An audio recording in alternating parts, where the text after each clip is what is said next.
Hi everyone. In the world of where changes are consistent and digital acceleration is the norm, the role of the business analyst is more vital and more dynamic than ever before. This panel dives into how business analysis is evolving to meet the demand of the faster and smarter world. I'm Sachithanantham, Major Events Director at IAB Australia and also Delivery Manager by profession. And joining me today, we have our lovely panelists, Shane Hastie, Tara Sutherland, and Dr. Terry Roach, each of whom will also be delivering multiple sessions both online and in person at the FOBA 2025, which is sponsored by Skill Development Group. And it's happening across Australia and New Zealand. If you're here today, there's a high chance that you already know about FOBA 2025.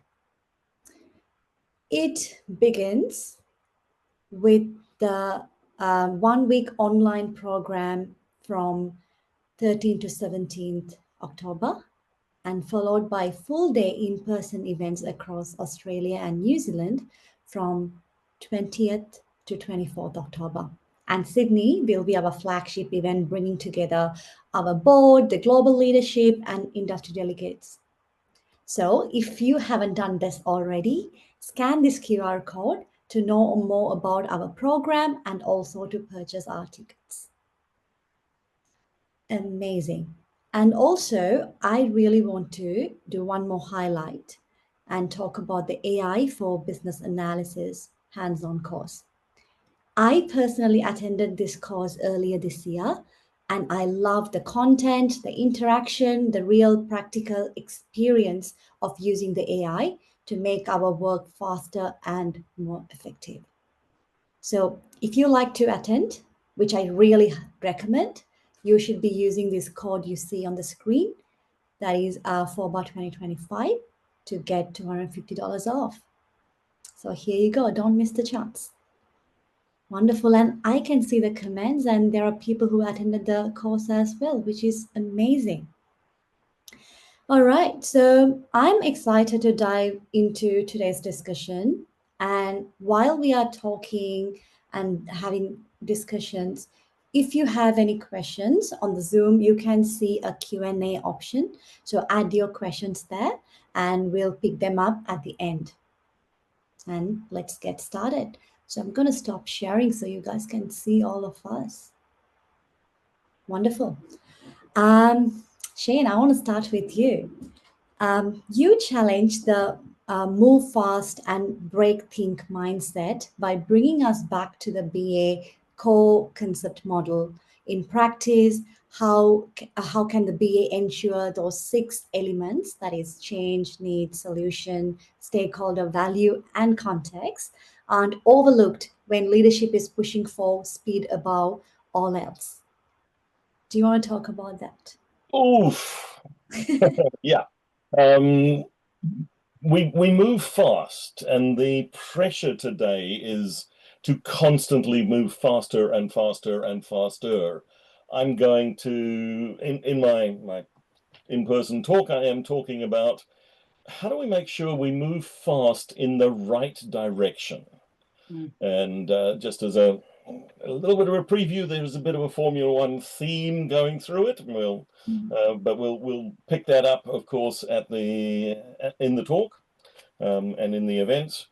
But the idea is, as business analysis professionals, sometimes we actually need to pause and change direction. The core concept model is something that we came up with when the group of us were working on the structure of the BABOK.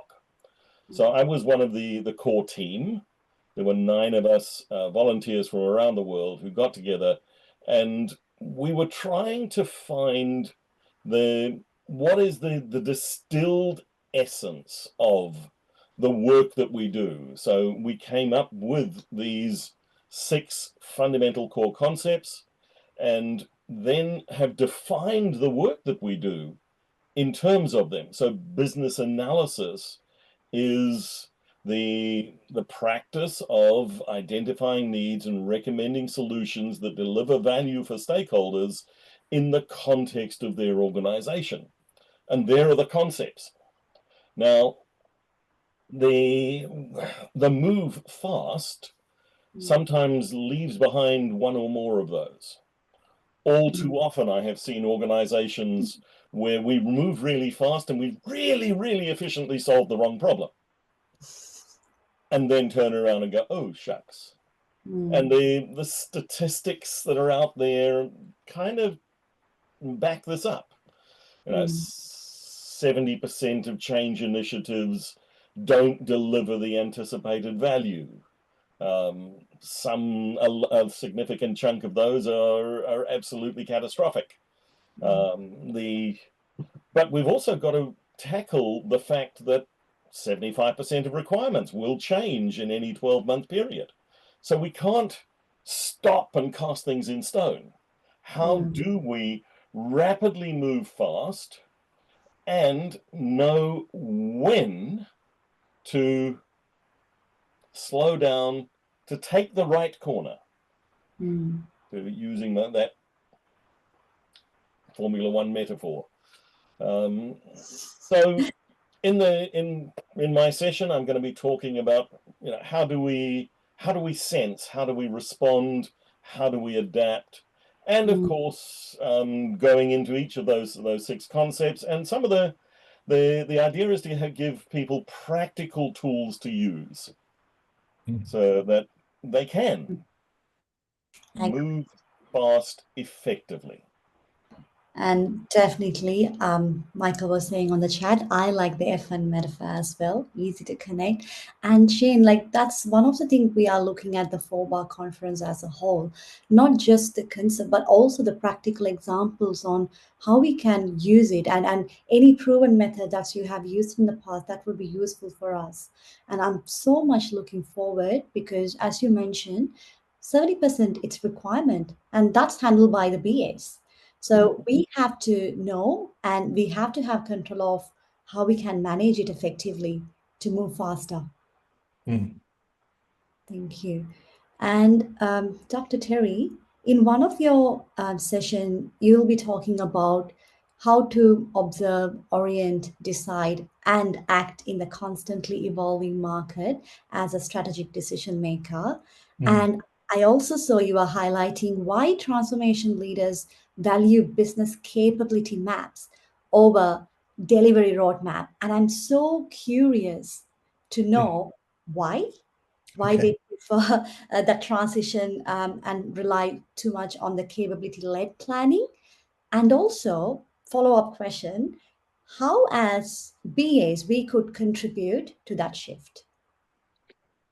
Brilliant. Well, that's a nice question, Abby. Thank you very much. Thank you for having me, actually. I'm really happy to be here and looking forward to the FOBA and participating as much as I can. Okay, so this really gets to the heart of sort of my passion at the moment, which is to try to encourage the business analysis community that we should be embracing the whole topic of capabilities and capability-based planning, and in fact, business architecture as a whole, as something that's really just another technique that should be within our domain. That's my belief. I think that that business architecture is just a natural extension of the things that we do. The real difference, I think, between what traditional classic BA is and what business architecture is that business analysis is primarily around, anchored around the concept of building requirements, whereas business architecture is around constructing capabilities to two slightly different knowledge artifacts. One is the requirement is rather transient and attached to a project, whilst the capability is more enduring and it helps identify the structure of the business operating model. And so that really is the only, I mean, at the end of the day, if every requirement was attached to a capability, we would have we would all be in the same world and the knowledge would just be simply connected. So that's where I believe the intersection comes. And so the idea then that capability maps can help you in transformation. In fact, if you think of it, that's what we're all about. Both business analysts and business architects are continuously involved in looking to optimize business operations. And when we say optimize business operations, what we're optimizing and innovating and transforming is, in fact, the business operating model. Now, that's the concept that I feel is really been completely lost in this whole, in both of our practices, is that we really don't have a good mental model for what is the operating model, how do we articulate it, how do we communicate it, how do we share that vision of what the business does through a conceptual mental model of how the business operates. So that's something I think is a to-do for us all, to bring this thing to life. The operating model is really the repository of knowledge that we all contribute towards, and it's anchored, in my view, on the capability map, right? So when we transform, we often find that transformation initiatives, the first thing that the transformation team does, like any good project management team, they're very focused on being on time and on budget, and they jump to a roadmap and they start looking at swim lanes and timelines, rather than stopping to look at, wait a second, what's the part of the business that optimizing, which is represented by the business capabilities in a value stream, and that then becomes, a much more important focus. If we could identify what part of the business is transforming, where the bottlenecks are, where the pain points are, we can use that canvas to ideate, to come up with change initiatives and the scoping of those initiatives. And then we can look at how we schedule that work into work packages and into the roadmap. So it's a little bit about looking at the what before we all jump into the how and when and of the project and excitement. Thanks, Terry. I think that's why it's very, our today's topic is very relevant on the fast pace, because all three of you, everything that you're talking about is something about how we can adapt and move faster, and also importantly how we can share this knowledge with the leadership or the wider business and empower them to make the decision. So that's why I find it very curious. And since we are talking about a fast moving world and how BAs, or really like anyone in IT, must adapt and upskill, Tara, we have to talk about cybersecurity, because it's becoming increasingly critical in every organization. And I'm really keen onto it. That's something I'm looking to improve my knowledge on that as well. So to our audience and to ourselves, like, what do you think are the essential skills that the future workforce should develop to effectively address the evolving landscape of the digital security? Well, thank you, Abby, and thanks for inviting me to be here. Like Dr. Terry and Shane, I'm very grateful, and I've been looking forward to this for a while. So what sort of skill sets do BAs need to have? And I'm going to push it from cybersecurity to digital security. So we need to involve all of the organization right at the start, and we need to invite them to bring along a security first mindset. And that starts even before the project starts. It should be part of ways of working of any organization, whether they're in a project or not. But as BAs, I think our skill set that we would already bring is, you use the word curious, and I like that, because curious, inquisitive, need to know, those sorts of skills, I think that's essential for any BA in any area, but especially now in digital security. We want to be telling the security story. We want to be translating a security requirement back to a non-technical team and a non-technical business owner to say, well, this is what it actually means for you, and these are the other areas that we need to go and investigate to ensure that not only do we comply, but that we provide the best solution for both customers and internal teams and for whatever project we're working through at that time. And I think that means that, you know, we start to go from more generalists and we start looking at specialty areas. And that might be that you're perhaps a more agile BA, or it might be that you're a more digital focused BA. But right back to the core of your question, the skill set I would like to see more BAs bringing is more curiosity. Ask more questions, and then what we can do, and Shane, I'm a Formula One fanatic, so I'm so stoked at the theme you're bringing today. As I put in the chat, just like the race engineers are talking to their F1 pilots and then they're talking back to the garage, we're the conductor, like the race engineer that sits in the middle of that. Yeah, we get everybody talking. We make sure the car goes out in the right place. We make sure, you know, we stay within the guidelines of pit lane. And then when we hit the track, we're hitting all the apex. You know, we're absolute bringing our A game. And I think that's the bit that BAs provide, and that's what I'd like to see more of in the coming year. Thanks, Tara. Completely agreed. And I was just thinking of a question on the fly because I was very curious. So we've been talking of different aspects and how the BAs should be upscaling and adapt. And in a project, again, coming back to the fast phase, we always, like in any IT, most of the IT project, we get very, very limited time to do analysis. And I have been experiencing that for a very long time. And we are talking about the BA should be focusing on aspect 1, 2, 3. And how can they effectively do that with a timeline that they have been given, and also make sure that they do justice to the quality, and talk to all the stakeholders and set the expectation right? Like from 3 of your experience, like I'm happy to start with Shane and continue with Terry and Tara. From your experience, like how can the BA take that huge responsibility and manage it effectively, and also have a proper work-life balance? The short answer is it's difficult. The more comprehensive answer, I think, is we have to be good at prioritizing. Yes.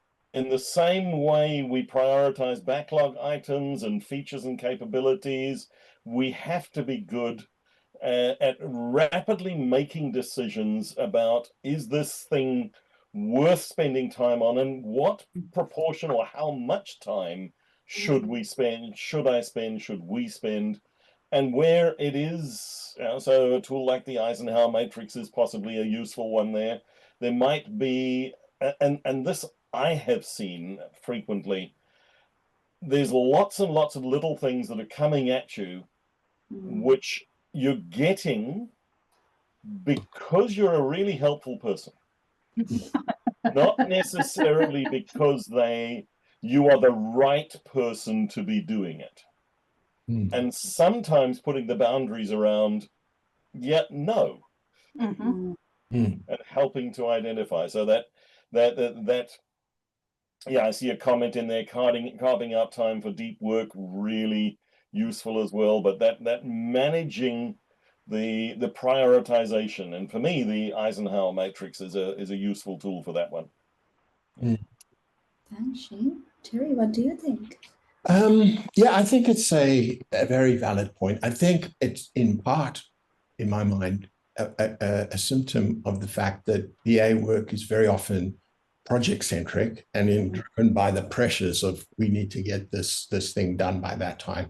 I think that that hopefully there's a shift happening, and I think, and it's something that we really need to be reinforcing, which is moving away from this, really intense focus on change for a moment in time, bringing together a transient team that just does that work and then disbands and moves on, into a more a continuous, the whole project to product paradigm shift that's going on, I think, is a much more mature and healthier way of thinking about ongoing transformation. So I know this is not something you can change overnight, but that shift will certainly, I think, help. And I think the danger of the real tragedy in my mind of business analysis in the project-centric way is that, that's projects and big initiatives. That's the one time where you get funding to go and analyze the business. Nobody's going to give you money to just go and build a model of the business and have it there. It's just a challenge that business architects face, by the way. But so we put all this effort in, we do that analysis. Probably about 30% of what we analyze gets finally translated into a system at the end, typically. And then all the analysis, all that valuable stuff dies on the vine or gets archived and gets lost.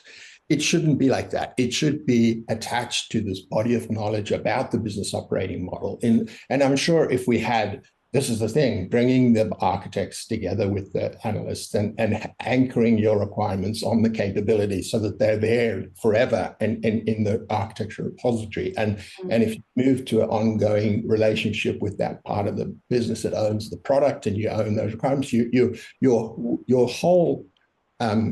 whole way of working will become more manageable, more consistent, more enduring, and I think change the pace and the focus of work to a much more productive way. Yeah, couldn't agree more. Thanks, Terry. Continuous improvement and making sure that we attach the body of knowledge it's so important. I know that sometimes with the time crunch we don't pay attention to it, but it's all about sustaining it, and definitely agree. Thanks, Terry. And Tara, in your experience, what do you think?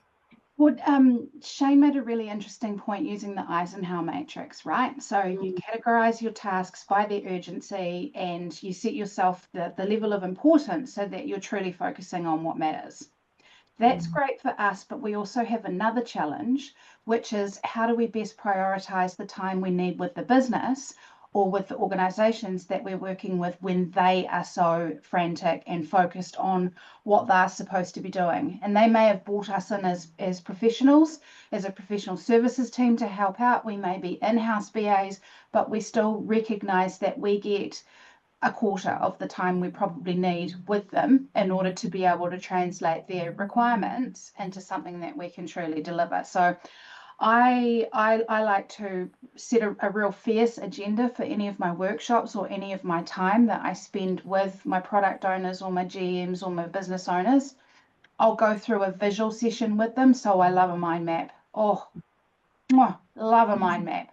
And then I'll try and break it down from there into not just what is important, but why is it important? And I'm a big fan of the 5 whys, because it gets me to the crux of what's actually important. So if I can spend some time combining that with Shane's Eisenhower and the mind maps that I've drawn up, then I can start to see what this looks like holistically and kind of where my heat map spots are and when I should spend my time.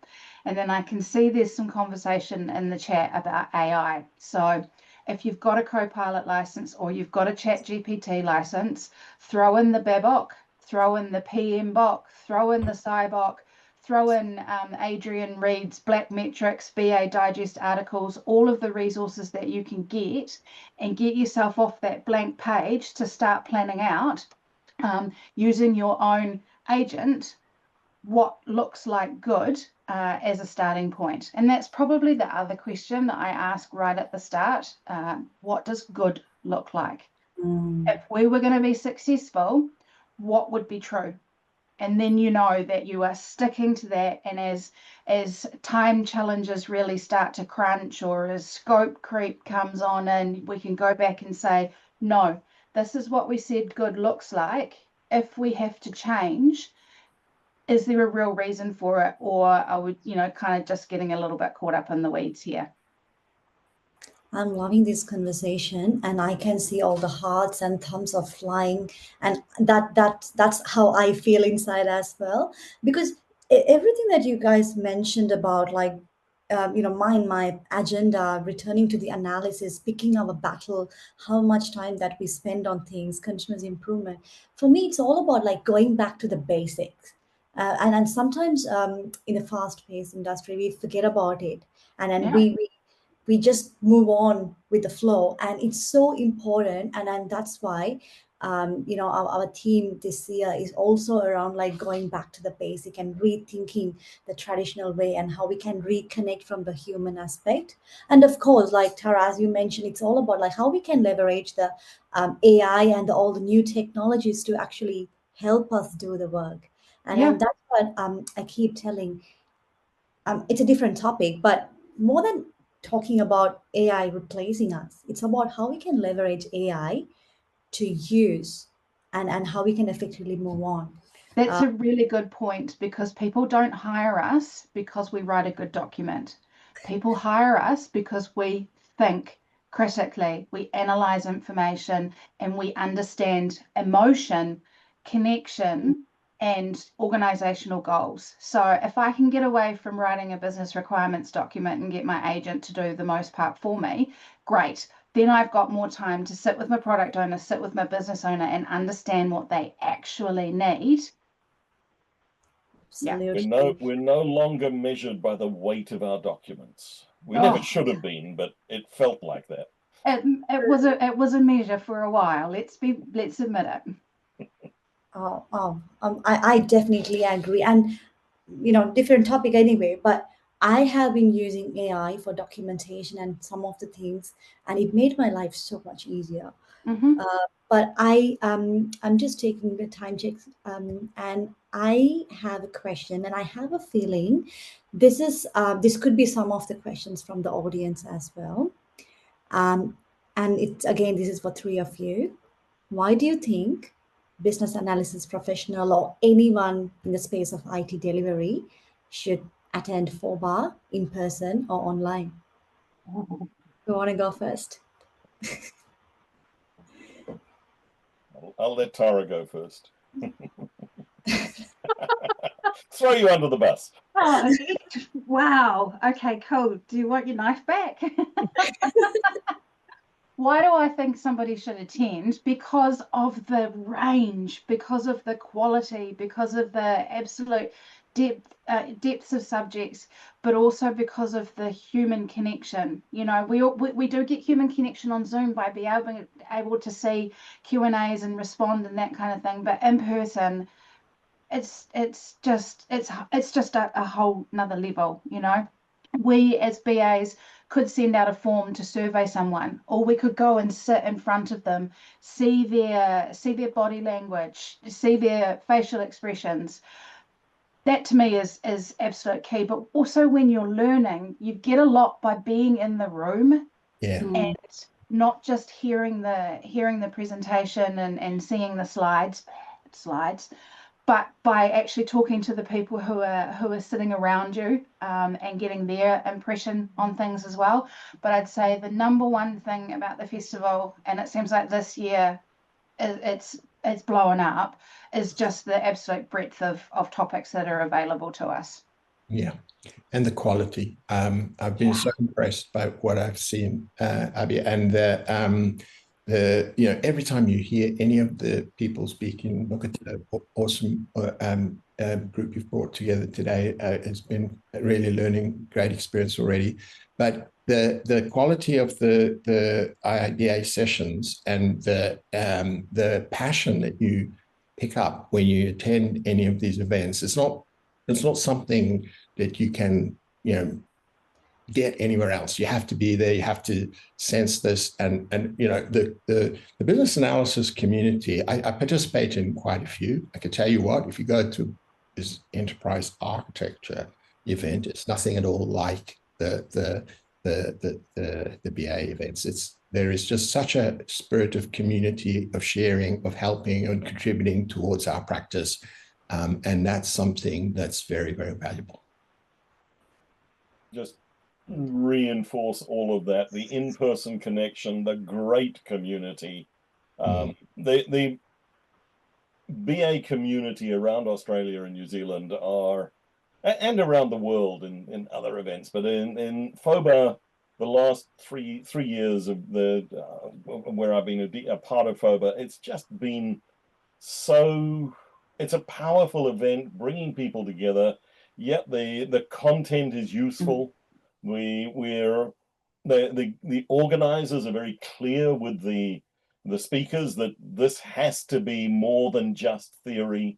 You know, people walk away with stuff they can use tomorrow or or when they're back in the office. And it's that great engagement with the human beings. Yeah. The value that you get from the time between the sessions and in the sessions. So, yeah. Agreed. And I couldn't agree more. I'm very, very grateful to be part of the entire FOBA. Thank you. Thanks, everyone. So getting back a little bit, Shane, I know that we a couple of times spoke about the rock crusher framework, and for some reason it's kind of becoming my favorite. But I'm thrilled. And in one of your sessions, you're going to introduce the Rock Crusher framework and to break down the customer problems and how can organizations scale this model across multiple teams or large complex products without losing the depth and creating inconsistency in understanding customers. Do you want to give a glimpse of what are you going to talk about there? Again, it's going to be practical techniques. So we'll be looking at the model of the rock crusher, looking at the time horizons, how do we, and this comes back to the prioritization conversation as well. One of the key things that I think we didn't invent the idea, but we're my co-authors and myself with the rock crusher brought to the fore the importance of what we call the wastegate. How do you discard rapidly the things that are not going to be worth doing? So it's that prioritization, choices that we make, and what level of granularity do you need at which time scale? There are some things that are on the medium-term horizon. Well, all I need to know about that is how big is it, roughly, and what is it going to be worth to us? That can help me then make a fairly rapid portfolio level decision about, do we do this, this, or this? We're never going to have sufficient capacity, budget, people, time in the organization to do everything that people ask for. So we have to be making those hard decisions. And sometimes it's about, and this is the rock, the crushing the rock, breaking it down. So where is the gem? We've got a 2-ton chunk of rock. In there are 3 diamonds. How do we find the diamonds, discard the rock, the overburden, and take those diamonds through the model, through our process to get them in the hands of real-world customers quickly? So that's a lot of what we'll be looking at, and we'll be looking at it at the organization portfolio level, and then coming down to, okay, what's the next story in the backlog? Thanks, Shane. And great point about like not having sufficient budget, but also looking from the organization's perspective. And Tara, I'm very curious, and this is something I always had in my mind. In terms of the IT security, like business should, like in my terms, like business should be moving from more reactive to proactive security. And it's so important that they embed the security into the system rather than keeping it for later. So that also touches like, how we make the decision that Shane was talking about and how we proactively manage it. Any tips on how we can do that? Or as BAs, how could we enable or prompt the business to think about it? As I said at the start, I think we need to start thinking about digital security in our organizations, and that it's not just an IT problem. A lot of large organizations that have security issues have an operational technology side as well. So think, for example, electricity networks, network management systems, water and their management systems. You think about a hospital. and the telemetry equipment and cardiac machines and that sort of thing. So I think as BAs, we want to be promoting a secure first mindset, both inside and out of our projects. And so we encourage questions like, have you got multi-factor authentication? Do you know what a phishing email looks like? Start with the very, very basics. And then as we go into our projects, we're asking those questions, not just have you thought about security, but is there any personally identifiable information within our data set? Do we need to consider something like for New Zealand, it's our Office of the Privacy Commissioner, and they've got a whole lot of rule sets which we need to follow. We don't need to know every single rule, but we need to know that they're there and they're resources for us that we can go out and use. So maybe we start thinking about the NCSC as well and some of the information that they've got available to us. If you've got a couple of minutes, go and have a look at the site and get some basic concepts over what makes something secure. Is it on the appliance level? Is it at the data/network layer? Or is it at the personal layer? We all know kind of what a phishing email looks like, right? Mm. Do you know what social engineering is? And would you know if that was being done to you either by an internal actor or an external actor? So just beware, talk secure, and just bring it into everything. Agreed. Yeah. Just I fell for a social engineering scam, so yeah. Yeah. And you're a smart man, so I teach about this stuff, so yeah, I fell for it. Oh.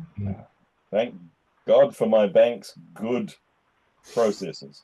Exactly. I mean, look at what our banks are doing now. So ASB's got that great thing out there saying, we will never call you and tell you we're from the bank. We'll put a security thing into your application. Now we've got organisations making sure that MFA is applied to everything across M365 cloud, right? Even when I go and log my timesheets, like the most boring job I have to do, my timesheeting application has MFA on it.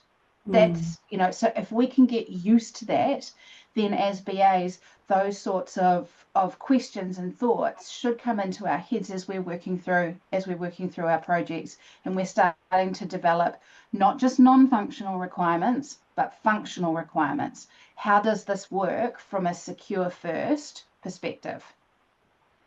Great. Thanks, Tara. I know that we are kind of in a time to wrap things up, but Dr. Terry, I've been meaning to ask this question, and I really like if you can at least give a glimpse of this, that would be fantastic.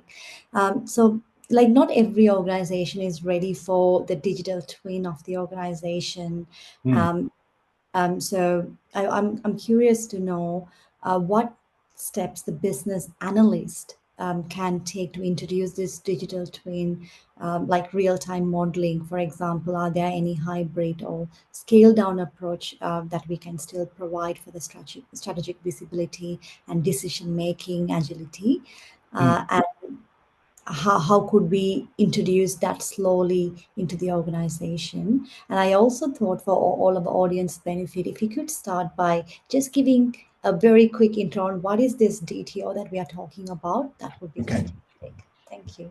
Thank you, Abby. That's one of the topics I'll be touching on in the FOBA. But yes, so, well, I mean, a great place to start is with Shane's Formula One example. Formula One is one of the places where digital twins have really been very successful. If you go into the pits and you look over the shoulders of those people at their screens, what you see is an image of the car that's going around the track, and the digital twin there is giving you an up to the second representation of the performance of the car and how every aspect of it is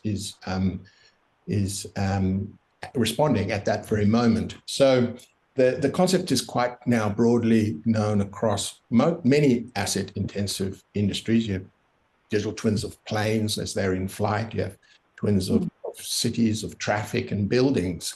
And the concept of a digital twin of an organization then is a natural extension of that. But the challenge is that, you know, what's the physical rendering then that you're making your twin of? You know, what's the picture of a bank or an insurance company that you would use to kind of visualize this thing that you're making a twin of?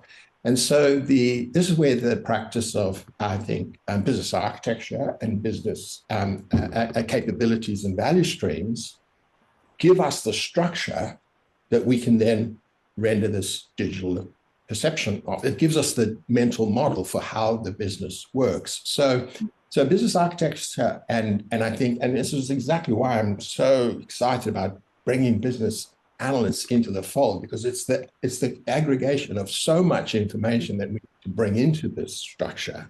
And then what the twin does, that's more than just the model itself. The big advance, and I think a lot of this is being made possible now with the opportunities that AI gives us. It's attaching that model to the real-time transaction applications, right? So that you look at, say, the event logs of your Salesforce or your ERP system, and you can extract from there, not just look at the value stream for onboarding a new loan application in the bank or something, but actually get to the event log of the applications as they're coming in real time, and you're seeing the metrics and the real-time performance of how that value stream is performing up to that moment in time. That's the vision. It's so close, you know, once you have a repository of knowledge where all of your operating model is stored, connecting it into the real-time transactional systems is just a step now with the technologies that we have. And so I think the vision of a sort of executive cockpit where senior leadership is sitting in front of real-time feedback on how the business is operating and performing, and responding, understanding the levers that you have at your disposal to modify a process or adjust a system or take whatever the decisions are to uplift a capability based on real-time data. We're so close to that right now, and we should all be embracing that and thinking of how we help render this enduring model of how the business performs. Absolutely. And how it could perform too. Sorry, I just want to jump in. How it could perform as well. A lot of these digital twins are giving us the ability to be able to perform not just what if scenarios, but actually do insights led decisions. So we're moving away from just data driven, but now we're insights led, and we've got that whole predictive analysis over to the side as well, which gives us the actual data and the information to say this is a good decision for now, but this is a better one for later. 100%. Yeah. Absolutely. And I'm, as Dr. Terry, as you mentioned, I'm actually glad to see that the leadership and the decisions are moving towards that side. Like they understand the importance of these things, like having the real data and making decisions based on that. So I definitely see a shift in how the management and the leadership is moving towards. Looks like we have, sorry, Shane? Sense making. Yeah. It should be a core competency of business analysis. It should be. What's that saying? Without the data, you're just another person with an opinion. Here you go. Absolutely. We have lots of questions coming through, and apologies in advance. I don't know whether we can answer all the questions. So I'm getting sent a few questions. So I'll start with the one that I thought would be useful for lots of people in this call. I'm going to read it out for you guys. One challenge that I'm having at the moment is that even with various tools and techniques I have as a BA, and the fact that I'm great at analyzing, our companies is more focused. I think I lost the question, sorry. Where is it? Okay, our companies is more focused on speed over getting to the true why. Do you have any tips around how to know how much analysis using tools and technique is just enough and when to stop? As it does feel like we are compromising on quality a lot with the way we approach BA work currently to do things faster. Anyone who wants to go first? That's been the core of our conversation from the beginning on the prioritization, getting the message across. Sometimes it is having that hard conversation about, are we on a path to really efficiently solve the wrong problem, or are we going to actually do something that is valuable for the organization? And as a BA, the acceleration, but again, are we accelerating in the right direction is hugely important there. So tips, tools and techniques. Yes, prioritization, what Tara was talking about earlier, the 5 whys, all of those things, and sometimes we have to speak truth to power. And isn't there something in the new BA standard? There's a line coming to me, but basically, I guess what I'm coming to is right size. Don't put a band-aid on a bullet wound. But if you have a very, a relatively small problem that is causing just a little bit of frustration in the organization, don't swamp in over the top and analyze the absolute crapola out of it. Pick the size of your analysis for the problem that you're trying to solve. Yeah. And my advice is just short, quick iterations. Don't try to take regular playbacks. Yeah. Rapid feedback and learning. Yes. Yeah. And I think set the expectation to the business as well. Don't assume that they know or it's obvious. Like set the expectation, like be transparent about the time that would take and why. Because most of the business owners they understand. It's just that we have to be transparent and keep them updated so they know what's happening as well.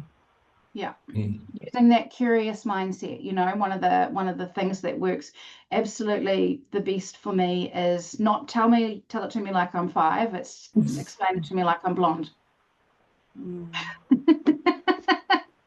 Helps build a bit of rapport too, Yeah. Just not going there. Tara, we have a question for you. Where can I go or what website to go to about questioning to ask about digital security for someone with little depth experience? Oh, excellent. Right. So I get to do a tiny little sales pitch and I'll make it really quick. So earlier this year, the IIBA launched the Cyber Special Interest Group. We have had a few teething issues, but we're starting to get rolling. So there is a CyberSig website on iiba.org. There is also a CyberSig group on LinkedIn, which you are more than welcome to join, even if you're not an IIBA member and even if you have absolutely no security certifications, you just want to know more. Otherwise, please feel free to reach out to me on LinkedIn. But there will be more starting to come out as we start to have our virtual networking sessions. We've got some fireside chats being planned with cybersecurity leaders and BAs from all around the world. There is a chair for Europe, that's Mark. There's a chair for the Americas, that's Tuana, and I'm the APAC regional chair. So please reach out. I can't wait. I think when I met Tara a couple of months ago, we did speak about it and I was very thrilled. I'm more excited to be part of it and see how we can learn and share the knowledge. Yeah. Thank you. So we have time for a few more questions, and so this is about, here we go. There is target operating model referenced in the BABOK or used for business analysts when framing change conversation? I think So I'll pick up that one because I'm the Babok person. Yes, you can blame me or at least partially blame me for the fact that you have to read 502 pages. Sorry, folks. A very useful 502 pages, though, Shane. Yeah, but it is a lot for a certification exam. I will acknowledge that.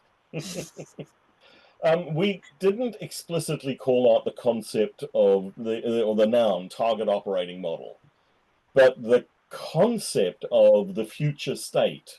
So identifying needs, recommending solutions that deliver value. That's pervasive through the BOK. But we didn't use that branded topic target operating model. I will say that. But yeah, it's just pervasive through there. And it's part of that recommending solutions that deliver value. And that's not building a piece of software. That's changing the world and changing in the organization. And by the way, there might be some software in that.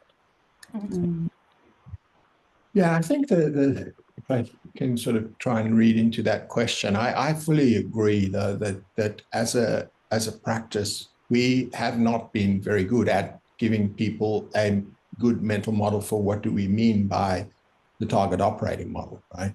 In fact, I'm sure if I said to everyone, we have got 150 people out on the call, I said, let's all draw a picture of what you think of when we say the target operating model, we'd probably have 150 different pictures.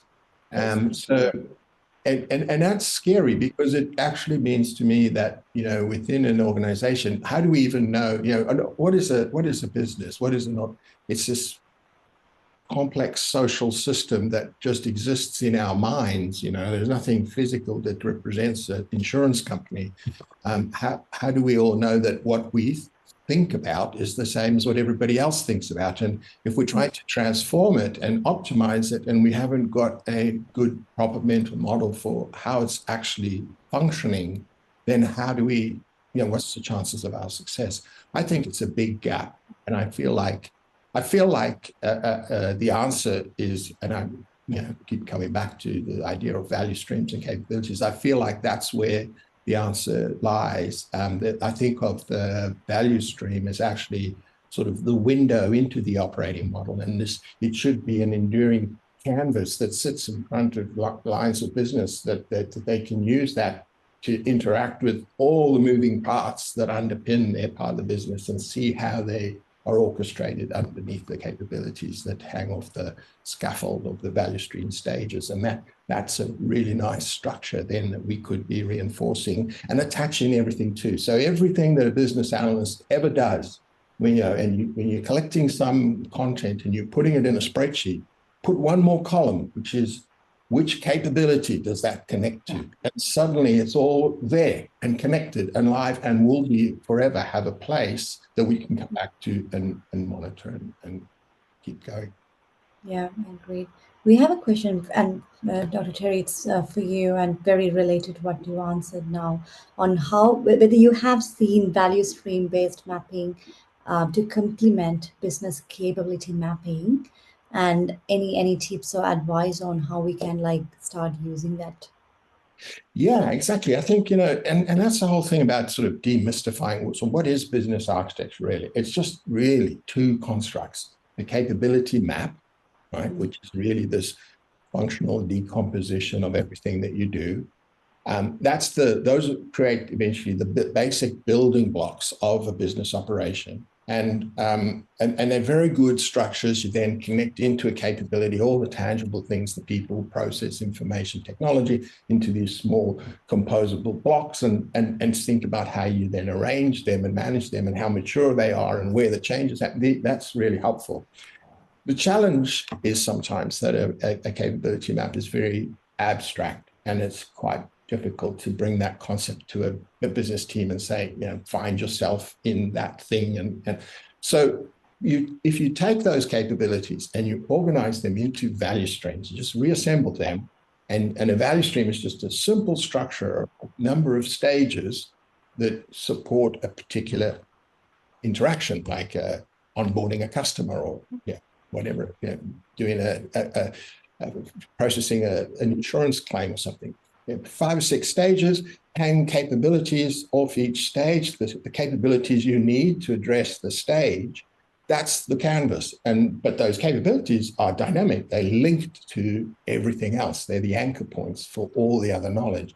That just, if you just took that one mental model and applied that across everything that you do as a business analyst, then suddenly you are incorporating business architecture into your practice. Thanks, Terry. We are almost at time, and I would like, as I mentioned to you guys in the beginning, when I was preparing for this panel, I knew that I wouldn't have enough time to ask all my questions and do justice to our audience question as well. And I was actually thinking, I'm definitely going to put a post on this about LinkedIn and the questions that we have missed and we couldn't have time talking about. Please feel free. I'm going to tag all 3 of them, Terry, Shane. So if you guys have questions which is not answered, which we haven't touched upon before 4bar, you can put it on the message, and I'm sure they'll find some time to answer that on LinkedIn.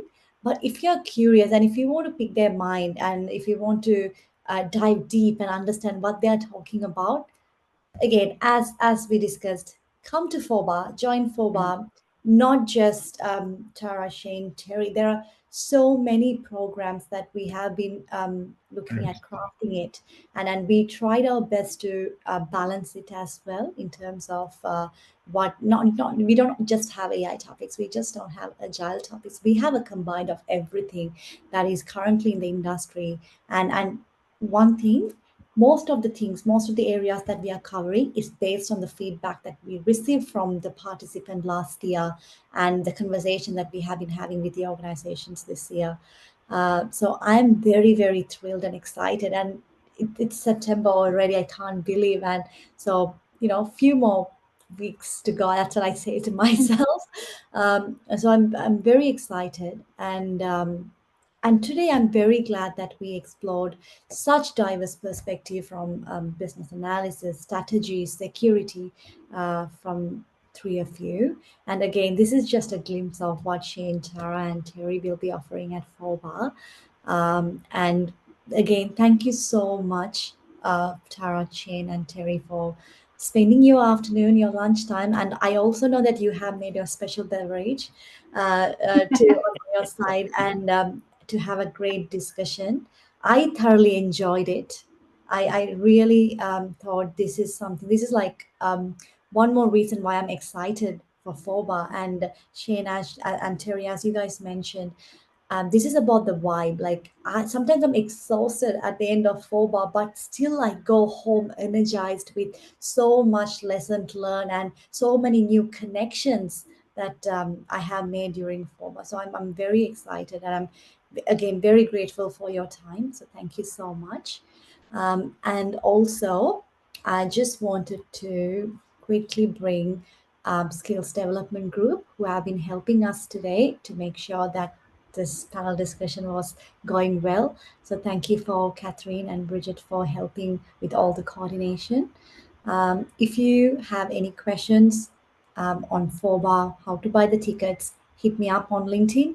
And also you can go to our Festival of Business Analysis website to view all the programs, speakers, and any questions that you have asked. So again, and also I wanted to say you can also request your company to purchase your tickets. And there is also a discount for group. So if you have more than 5 people, you can get together, and we have a group discount as well. So don't miss this opportunity to learn, connect, and share your thoughts with peers across both Australia and New Zealand.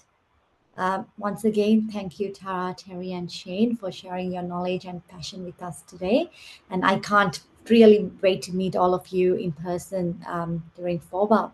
And thanks to everyone who attended today's session. And I'm going to see you guys at 4bar 2025 as well. Thanks, everyone. Thanks, Yeah, Avi. thanks Thanks, so Shane. much. Thanks, Bye-bye. Terry. Thanks.